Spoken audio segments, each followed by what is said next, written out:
Tariq lived in a small town on Earth. It was a quiet place, surrounded by hills, trees, and small houses. People there lived simple lives. There were no big buildings, no spaceports, no flying cars, just peace and fresh air. After spending 3 years studying advanced technology at the Orbital University, Tariq had returned home to rest. His house was at the edge of the town. It was small, but cozy. His grandmother used to live with him, but she had moved to her sister's place for it. Well, so now Tariq was alone. He liked the silence. No alarms, no lectures. Just him, his books, and his old weather drone that didn't work anymore. One night, something strange happened. It was a cool evening. Tariq had eaten a simple dinner and read a few chapters from his favorite tech journal. Then, as usual, he turned off the lights and went to sleep. But just after midnight, a low humming noise filled the room. It sounded like a power field, soft but steady. Tariq opened his eyes. His room was dark, but not completely. There was a faint blue glow near the window. He sat up, blinking, trying to understand what he was seeing. Someone was standing in his room. It was a woman, but not like anyone he had ever seen before. Her skin was light silver, almost glowing in the dark. Her hair floated slightly, as if touched by a soft breeze, even though the window was closed. She wore a long, flowing suit that looked like liquid glass. Her eyes were large, violet, and very calm.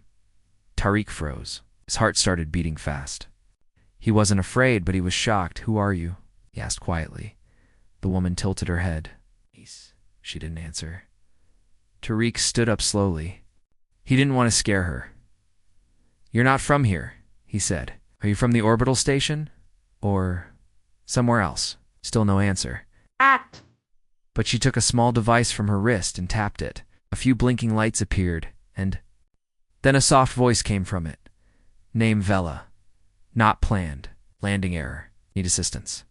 The words came slowly, like a machine trying to learn his language. Tariq's eyes widened. "You're an alien." The woman Vela nodded once. She looked a little dizzy. Her knees bent, and she sat down on the floor suddenly, like she couldn't stand anymore. Tariq rushed forward. "Are you hurt?" "No, not injury," said the device. "Environment unstable. Body adjusting. Please wait." Tariq didn't know what to do. He had never expected this. It's an alien woman standing in his room, asking for help.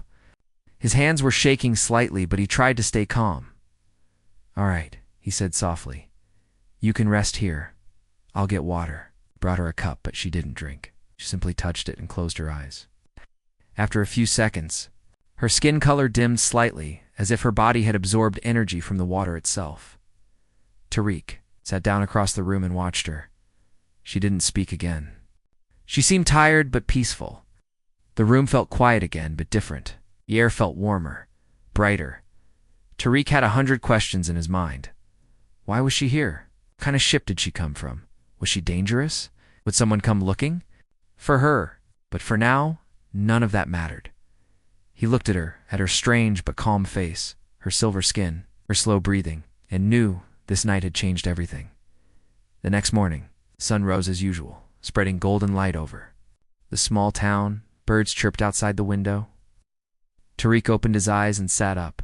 For a second, he thought the night had been a dream. Then he saw her. Vela was still there, sitting on the floor, eyes closed, hands resting on her knees. She looked peaceful. The glowing parts of her suit had faded a little, but she still looked otherworldly. Tariq rubbed his eyes. "You're real," he whispered. Vela opened her eyes slowly. "Yes," her device replied. "I am real." He smiled a little. "Do you feel better now?" "Body adapting. Not complete, but stable." "Good," Tariq said. "Do you need to call your ship?" She shook her head. "Signal device. It's broken during jump. Missed original location. Arrived by mistake." Tariq was curious. "You mean you weren't supposed to appear in my room?" "Correct." They both sat in silence for a moment.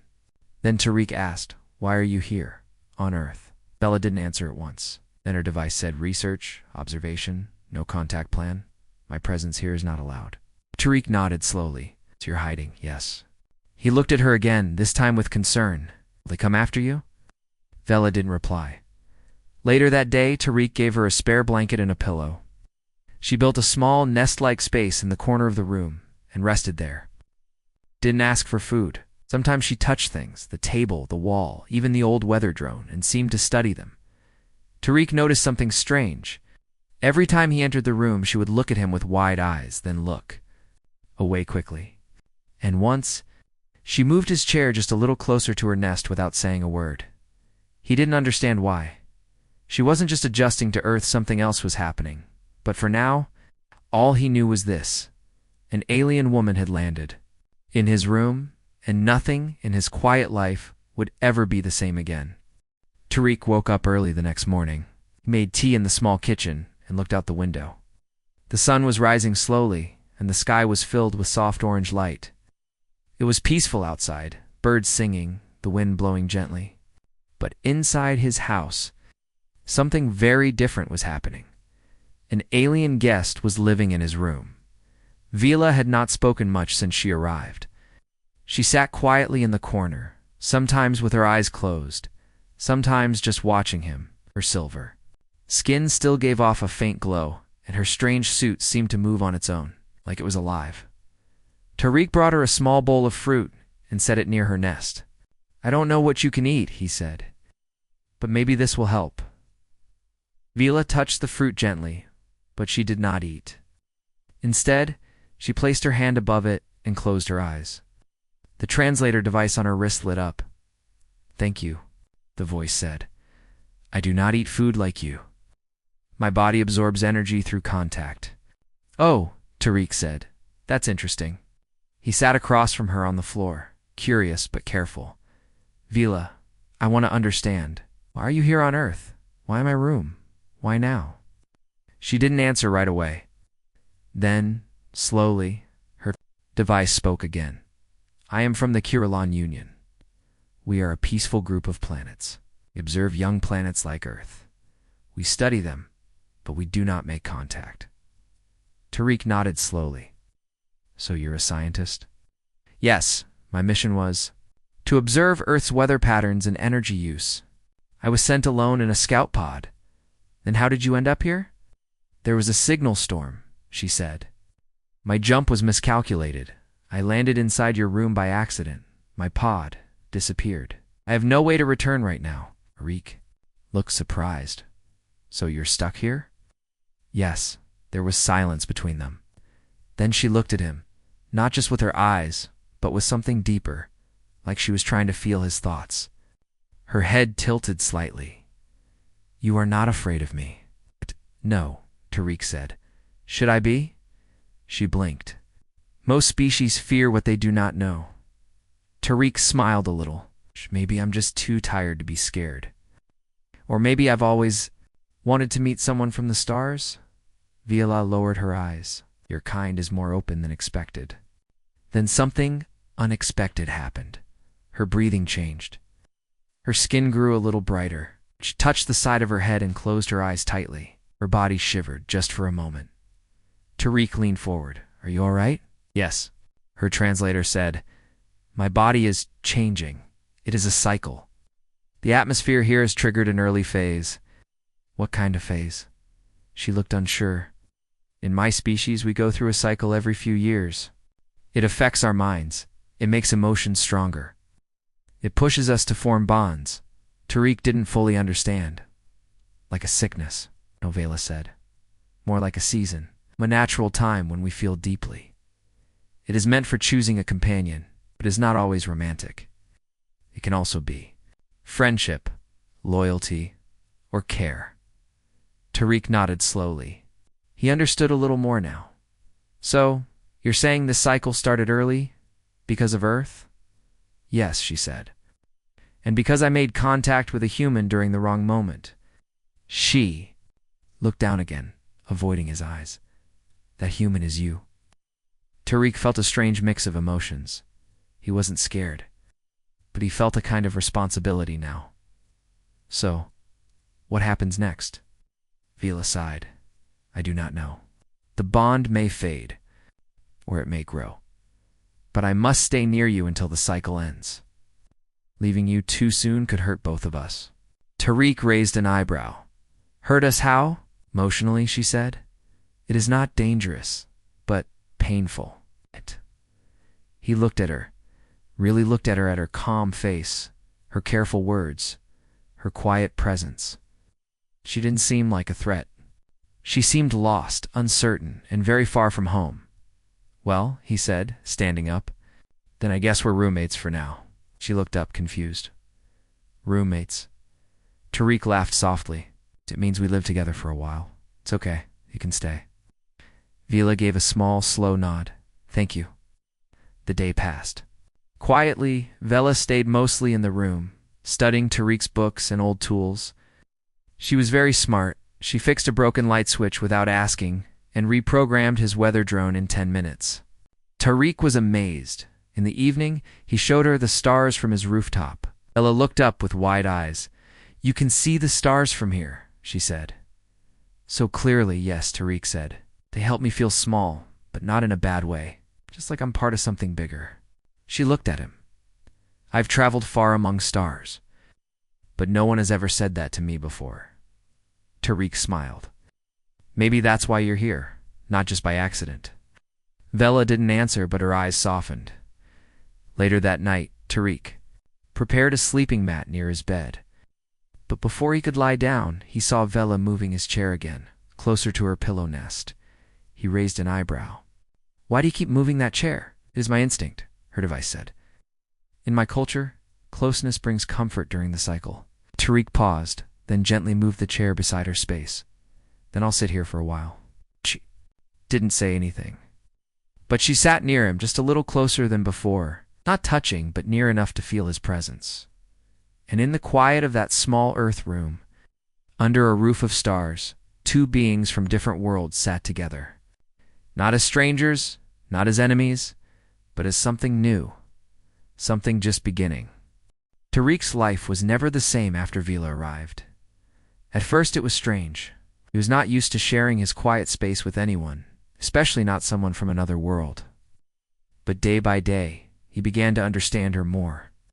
And slowly, the house felt less like his alone and more like something they shared. Vila's presence brought changes, small ones. Out. She would rearrange things in his room. She moved the bookshelf closer to the window. She placed the chairs in a circle instead of in a line. She even lined up his tools by size and color. At first, Tariq was confused. Why do you keep changing my things? He asked one morning. Vela answered calmly through her translator. I am making the space more balanced. It brings peace. He didn't argue. He had to admit did feel better, but other changes were harder to explain. Vila began copying his habits. If he drank tea at sunrise, she would sit beside him, holding an empty cup, just to do the same. If he tapped his fingers while thinking, she'd tap hers too, with the same rhythm. She even copied the way he sat, crossed his legs, or tilted his head. When curious at first, he thought she was just being polite. But one evening, when they were fixing the weather drone together, she said something that surprised him. My cycle is now in the second phase. Tariq paused. Cycle? You mean the bonding season? Yes, in this phase, we study the one we are connected to. We mirror their behavior to understand them. Deeply. Tariq looked at her with wide eyes. So, you're copying me on purpose? Yes, it is instinct. And if you didn't do that, I would feel disoriented. It helps me stay calm. Tariq didn't fully understand alien science, but he could see the truth in her eyes. She wasn't pretending. She was following something natural to her. All right, he said softly. You can copy me all you want. Vila blinked slowly. Thank you.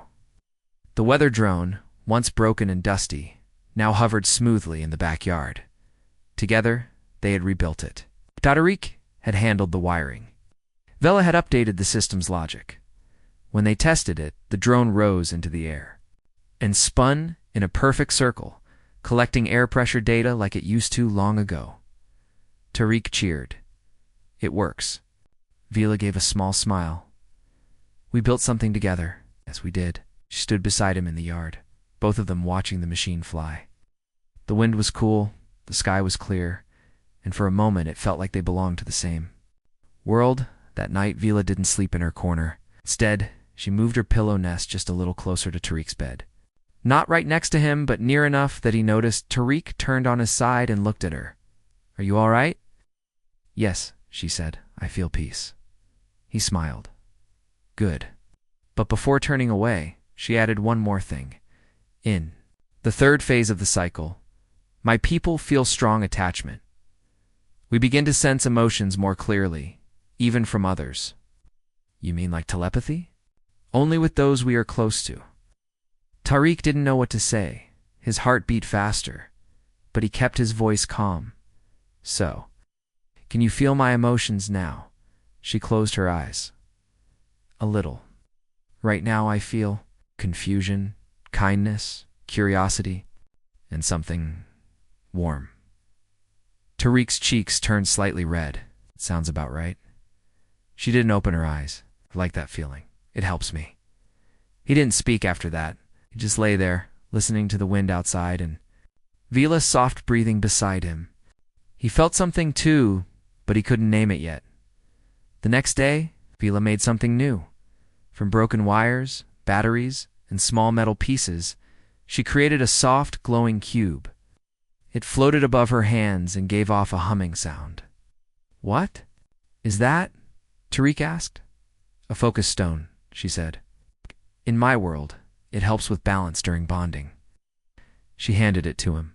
The cube was warm, and it vibrated slightly in his palm. "For me?" he asked. She nodded. "If you keep it near you, I will feel calmer, even if I'm in another room."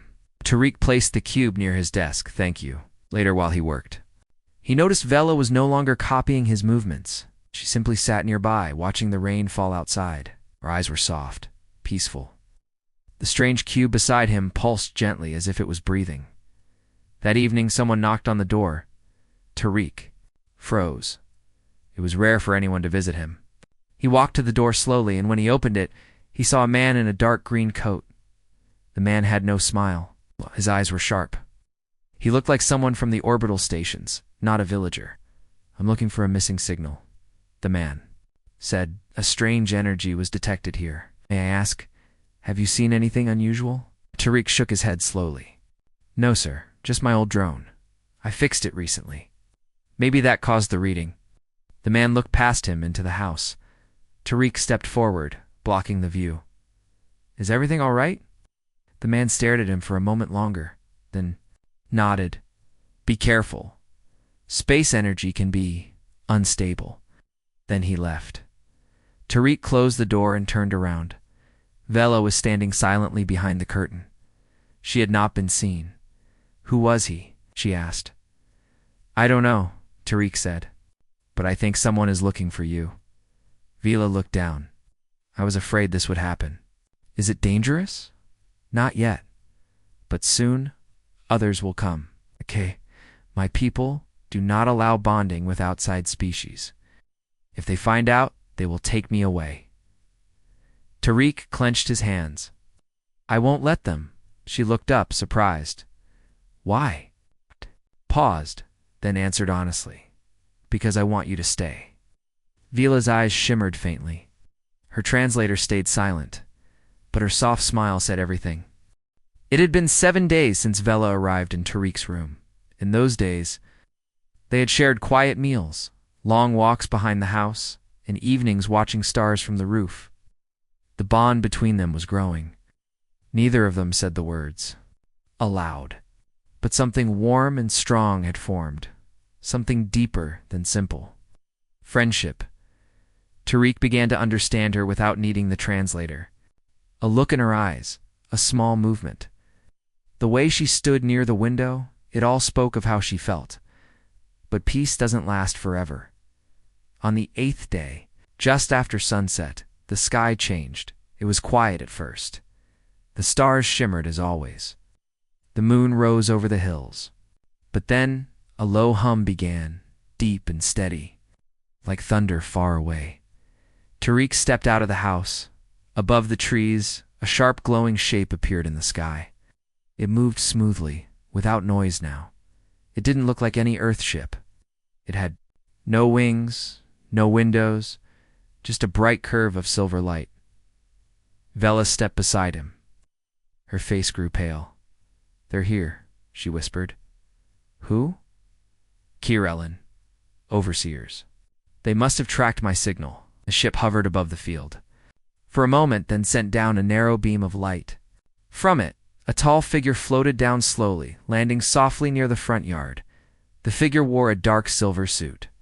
His face was calm, but his eyes were cold and sharp. A symbol on his shoulder glowed faintly, a circle with a star inside it. Tariq stood in front of Vela. The overseer raised one hand. "I am Dahik, first observer of Kirillon Sector 8. His voice came from a translator, but it sounded smooth and firm. "You are the human named Tariq." "Yes," Tariq said. "You have been living with a Kirillon citizen who arrived here by error. That citizen is under observation cycle and currently unstable."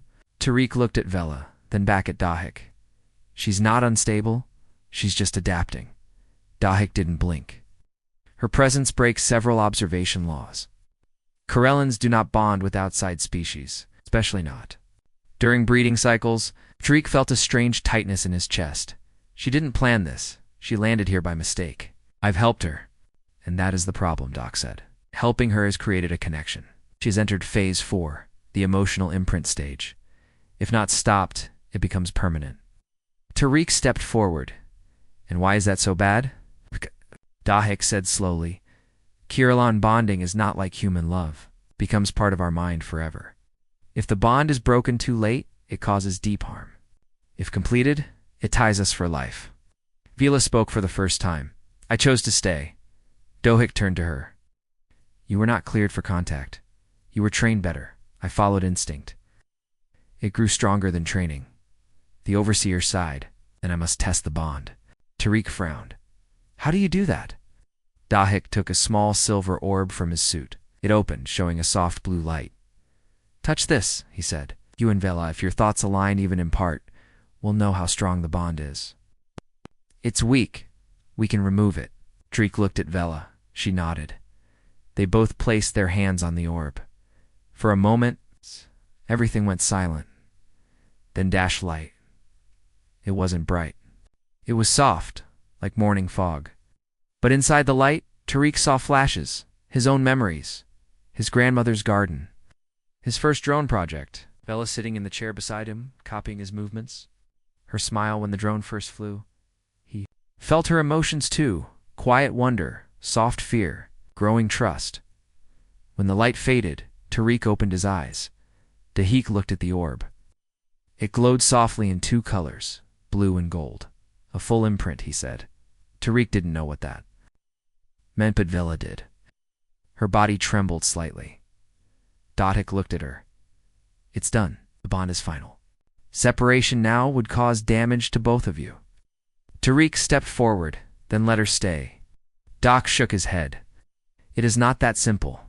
You are not Kirellin. You are not trained for this kind of connection. Your emotions are unstable." "My emotions?" Tariq asked. "I've cared for her. I've protected her. I've accepted her. Isn't that enough?" The overseer studied him. "You speak with heart. That is rare, but laws are clear. A bonded Kirellin must live in our world, not yours." Tariq's heart sank. "So, you'll take her away?" "I will give you both a choice," Dahik said. "She may stay on Earth, but only if you come with her to our homeworld first. You must be studied, trained, and observed. If you pass, she may return here, or stay with you there." Tariq didn't answer right away. He looked at Vela. Her eyes were soft, hopeful, but unsure. "You mean I have to leave Earth?" he asked. "For now," Dahik said.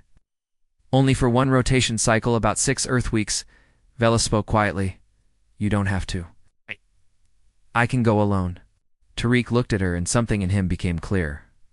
"I said I wouldn't let them take you," he said, "and I meant it. If I have to go with you to keep that promise, I will." Vela looked away, blinking fast. Her translator didn't speak, but her expression said more than words. Dohik nodded. "Prepare, we leave at dawn." That night, Vela packed a small energy capsule and folded her suit into travel mode. Tariq put his journals, a screwdriver set, and his grandmother's photo in a bag. They sat side by side on the roof one last time. Are you scared? He asked. A little, she said. Me too, he said. She looked at him. But we are not alone. No, he agreed. We're not. And under the stars that once seemed far away, a human and an alien prepared to leave one world behind for the chance to build something new in another. Tariq had never been on a spaceship before. He had read books about them, seen pictures in school, and watched videos from space stations. But nothing compared to stepping into one. The walls glowed with soft blue light. The floor was smooth and quiet under his feet. There were no buttons or wheels, only touch panels and floating shapes that moved like they were alive. Vela walked beside him, her face calm but quiet. She held a small cube in her hand, hummed softly, and he guessed it was something important. Doc led them through the hallway of the ship. We will reach the Kirlan testing center in 4 Earth hours, he said. Until then, you may rest. Tariq looked out of the clear window. Stars stretched across the black sky, bright and endless. Earth grew smaller behind them. I'm really doing this, he whispered. Vela nodded. You are the first human to travel with the Kirlans this way, he smiled slightly. And you're the first alien to sit on my couch and drink tea. Looked at him, and for a moment, her eyes sparkled with soft joy. The Kirlan homeworld was not like Earth. There were no tall buildings, no traffic, no smoke. Instead, the city floated above a green ocean. The towers were clear like glass but strong like stone. The birds with silver feathers flew in circles around the buildings. The sky was bright with 2 suns, and the air smelled like rain. Tariq stepped out of the ship and looked around in awe. It's peaceful. Yes, Vela said. This place is called Selen. It is where all bonds are tested. Dohik guided them to a round building that rose from the water like a flower. Inside, the floor lit up with every step. No doors, only light walls that opened when they approached. A woman stood in the center. She wore a long robe of soft gold. Her face was older than Vela's, but kind. Her eyes held deep knowledge. I am Sira, she said, head of bond studies. You must be the human. Tariq nodded. Yes, my name is Tariq. She smiled gently. Welcome. Your mind and Vela's are now linked. But to approve the bond, we must look inside your memories. Tariq looked at Vela. Is it safe? Yes, she said. They will not hurt you, only observe. Sarah stepped forward and placed a small crystal on Tariq's forehead. It felt cold, but not uncomfortable. Close your eyes, she said. Tariq did as she asked, and then the light returned. He was no longer in the room. He was standing in his old garden. His grandmother was there, planting flowers. He could smell the soil and feel the wind. Then the scene changed. He was at the orbital university, sitting in front of his broken drone. Other students laughed, but he kept trying to fix it. Another change. He saw himself walking alone to school. As a child, carrying a book with missing pages, but still smiling, one by one. The memories flowed, moments of hope, failure, kindness, and love. He saw his father giving him his first toolkit, his mother laughing as they danced in the kitchen. The night he stayed up fixing a neighbor's radio. Even though he was tired through all of it, Vela watched silently beside him, her mind open to his. Finally, the vision faded. Tariq opened his eyes slowly. He was back in the round room. Looked thoughtful. You carry many emotions, she said. More than most Kirellans feel in a lifetime. Tariq wasn't sure what to say. Is that good or bad? It is rare, Sira said. You feel deeply. You care, even when others do not. That is a strong mind. Dodik stepped forward. Ow. But is it stable enough for the bond? Sarah looked at Vela. Tell me, child. What do you feel when you are near him? Vela spoke without using her device. Her voice was soft and clear. I feel calm. I feel safe. And I feel whole. Sira turned to Tariq. And you? He looked at Vela. I feel like I found something I didn't know. I was missing. Sira gave a slow nod. then the bond is true. Tariq let out a breath he didn't realize he was holding. Dohik still looked serious. What about the council? It will not approve a full bond with a human. Sira raised her hand. The council has not met someone like this. Let them meet. Him. Let him speak. Later that evening, Tariq sat with Vela in a small garden near the testing center. The sky above them was turning soft purple as the suns began to set. I didn't know you could speak without the translator, said Vela. Smiled. It is harder, but possible now. The bond helps. I hear your thoughts more clearly. He looked at her. What do you hear now? She closed her eyes. You are worried. You think this may not last.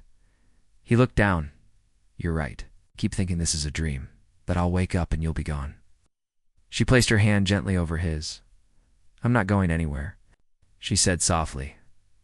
The next day, they stood in front of the Kiralan Council, a group of 5 elders, each wearing robes of different colors. They did not speak loudly or move fast. Their questions were clear and sharp. Why should we allow this bond? One asked. Earth is still a young world. Another said, what can it offer us? Tariq answered calmly. Maybe Earth doesn't have cities in the sky or ships that fly without wings. But we have something strong. We learn, we grow. Even when we fall, we get back up. He looked at Vela, double quotes, and when someone new enters our life, even from the stars, we don't close the door. We make room. The room was silent. Then the elder in the red robe stood. You have shown strength, not with power, but with heart. That is something we forgot long ago. He turned to the others. Let the bond remain. As they left the council building, Vela looked at Tariq. You spoke well, he smiled. I spoke from here. He pointed to his chest. And that, Vela said, is why I found you. The stars above the Karellan city were quiet and calm. 2 moons floated in the purple sky, and the silver birds flew in smooth circles over the glowing towers. The world felt like a dream, but everything was real. Tariq and Vela stood together. In the garden near the council building, the wind carried the soft scent of flowers. They had passed the test. The bond between them was approved. But now something else was coming, something even bigger. Dahik arrived just before sunset. His long coat flowed behind him as he walked. He stopped in front of Tariq and gave a respectful nod. The council has decided, he said. Tariq stood still. Vela stepped closer beside him. Tariq continued. The bond is strong. It is emotional, natural, and complete. In Karellan history, a connection has been formed with a human. Tariq listened carefully. The council is offering you a place among us, Dahik said. You may live here, learn our ways, and grow with Vela. Tariq's eyes widened. Live. Here on this planet. Yes, Dahik replied. You would be our first Earth scholar. A bridge between 2 worlds. Vela looked at Tariq, her eyes full of hope. But Dahik wasn't finished. There is another option. If you wish, you may return to Earth. Vela can go with you, but only after 1 full moon cycle of training and adjustment. She must learn how to survive in your world for the long term. Tariq took a deep breath. 2 choices, 2 futures. Both had Vela in them, but they were very different paths. What do you recommend? Tariq asked. Doc's face stayed calm. This is your choice, human. We will not force it. That evening, Tariq and Vela walked by the sea, the Kiralan. Sea was not like Earth's. It shimmered with colors, blue, green, silver, even soft gold. The waves made no harsh sound. They moved like music, quiet and steady. Tariq sat on a rock. Vela sat beside him. What are you thinking? She asked. He looked at the horizon. I'm thinking how small I feel here, but not in a bad way. Just new. Like I don't know who I'll be if I stay. Vela nodded. Karellan, life is peaceful, but it is not easy for outsiders. Our emotions are different. Our rules are strict. Tariq smiled gently. Yeah, I've noticed. She looked at him. Would you be happy here? He thought for a while before answering. I don't know. He said, it's beautiful, but it's not home. My memories are on Earth. My family, my childhood, even my small broken tools, they're part of who I am. She lowered her eyes. Then you should return. He turned to her quickly. I said, I don't know. That means I'm still thinking. She gave a small laugh. You always think so much. It's my way, he said. I fix things slowly. Vila reached out and touched his hand, and you fixed them well. They sat there quietly, their hands joined. While the sea sang to the moons above them, the next morning, Sira invited them to a teaching dome. Inside, the walls showed scenes from both Earth and Kirillin life, families, buildings, skies, children playing. This is what your bond means, Sira said. It is not only about you and Vela. It is about understanding. If you return to Earth with knowledge from here, you become a teacher, a symbol. Tariq felt the weight of her words. Others may follow, she continued. One day, Earth and Corella may stand as friends. But someone must take the first step. He looked at Vela. Do you think I can do that? She nodded. You already have. On the final evening before the decision, Tariq stood at the top of the floating tower. The wind was strong. Stars above him looked brighter than ever. Appeared behind him. Still undecided, he asked. Tariq nodded. It's not easy. Dahik folded his arms. I did not believe in human bonding before this. I thought it was weak, messy, but now I see something else. Tariq turned to him. What do you see? Choice, Dahik said. You choose to care. You choose to stay or to leave. You do not run. That is strength. Tariq smiled. That's what my grandmother used to say. True courage is quiet. Dahik raised his brow. A wise woman, she is, Tariq said, and I think... The next morning, Tariq gave his answer to the council. I will return to Earth, he said. It is my home, but I will not return alone. He looked at Vela. We started our journey there. That's where it should continue. The elders listened quietly. Sarah nodded. Then Vila will remain here for one cycle. She will be trained, taught and prepared for Earth.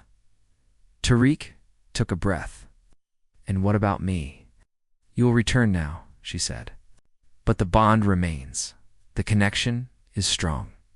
When the cycle is complete, she will come to you. Vela stepped forward. I will return, she said softly. This bond is not ending. It is beginning. At the spaceport, Vela gave Tariq a small gift, a clear stone that glowed softly in his hand. This will hold part of my thoughts, she said. When you hold it, I will feel it from across the stars. Tariq smiled. Then I'll keep it close. They stood quietly, neither wanting to say goodbye. So instead, they said something else. I'll see you soon, he said. I'll find you. She replied, and then the ship's door closed, and Tariq watched as the stars pulled him home. Months passed since Tariq returned to Earth. The stars above his small town shone just as brightly. But the world felt different now. He carried the glowing stone from Vela in his pocket, a quiet reminder of their connection across the vast space. Every day he looked up at the sky thinking of her, the alien woman who had come by accident. Changed his life and promised to return. The waiting was hard, but Tariq was patient. One cool evening, as the sun dipped below the horizon and painted the clouds with soft pink and orange, the air shimmered near his rooftop. The glow returned, soft and steady, just like the stone in his hand. Then Vila stepped out of a silver light, standing before him once again. She looked the same, her silver skin glowing faintly, her eyes bright with warmth. Tariq, she said softly, I have come home. He smiled, stepping forward. Welcome back. They embraced gently, not as strangers, but as friends who had traveled worlds to find each other. Vela had changed too. The time with the Kirillin Council had taught her much. She had learned to live with human emotions more fully, to understand the small joys and struggles that made Earth special. I have trained, she said. Not only my body, but my heart. Tariq nodded. and I have waited. I kept your stone close every day." She took the glowing cube from his hand and smiled. "It helped me feel you, even from far away." They spent the night talking, sharing stories of their time apart, Vila's lessons under the two suns, Tariq's quiet days fixing drones and watching the stars. They laughed at small things. How Vila still sometimes copied his gestures, or how Tariq's favorite tea had become a new taste for her. Days turned into weeks, and their bond grew stronger. Vila began to explore Earth with new eyes. She marveled at the rain, the green trees, and even the simple taste of fresh bread. Tariq showed her the places he loved: his grandmother's garden, the old library, the small market where everyone knew him. But the real change was in how they felt together. They no longer needed the glowing stone or the translator there. Thoughts connected like a gentle river, flowing between them in quiet understanding. One evening, sitting on the rooftop again, Vela looked at Tariq. "I never thought I could feel so much," she said. "Earth's energy is different. It moves in ways I did not know." Tariq smiled. "Maybe that's because you're not just an observer anymore. You're part of it." She nodded slowly. "Yes, and I want to stay." The bond was no longer about instinct or cycle. It was about choice. Tariq and Vela stood side by side at the edge of the city park. Children laughed nearby, playing under the fading sunlight. "I want to ask you something," Tariq said. Vela looked at him, curious.